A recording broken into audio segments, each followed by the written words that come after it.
திருப்பரங்குன்றத்தில் நீ சிரித்தால் முருகா திருத்தணி மலை மீது எதிரொலிக்கும். என்னடா பாட்டு பாடுறேன்னு நினைக்கிறீங்களா?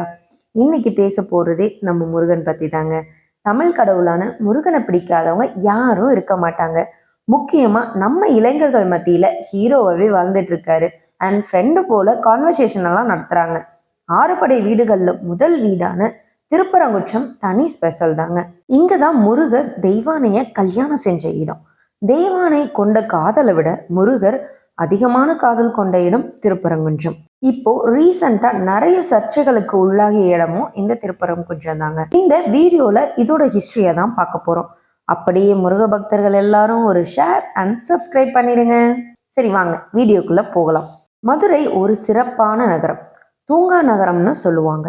அந்த காலத்திலேயே நாலங்காடி அள்ளங்காடின்னு 24/7 ஊரும் முழிச்சுட்டே இருக்குங்க.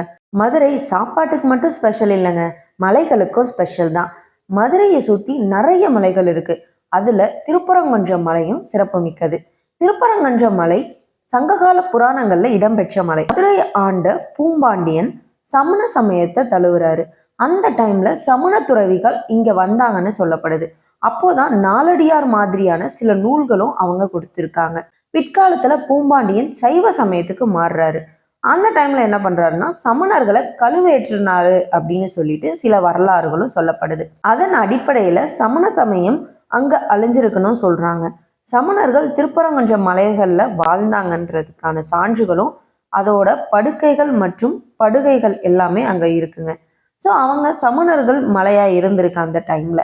அதுக்கு முன்னாடியே முருகர் மலை தான், அதுல எந்த வித சந்தேகமும் இல்லை. 1311 மாலிக் கபூர் படையெடுத்து வந்ததுக்கு அப்புறம் முகமது பின் துக்ளக் ஆட்சியில கீழே மதுரை வந்திருக்கு.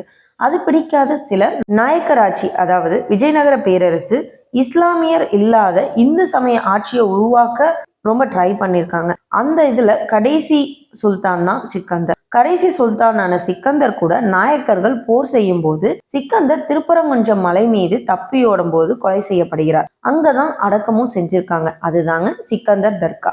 தர்கா வேற, பள்ளிவாசல் வேற. சுல்தான் ஆட்சி முடிவுல தான் இங்க தர்கா வந்திருக்கு. கீழே முருகர் கோவில், மேல தர்கா, வடக்கு பகுதியில சமண படுக்கைகள். இது இல்லாம கிறிஸ்தவர்களும் இங்க இருந்திருக்காங்க அப்படின்னு சொல்லப்படுது.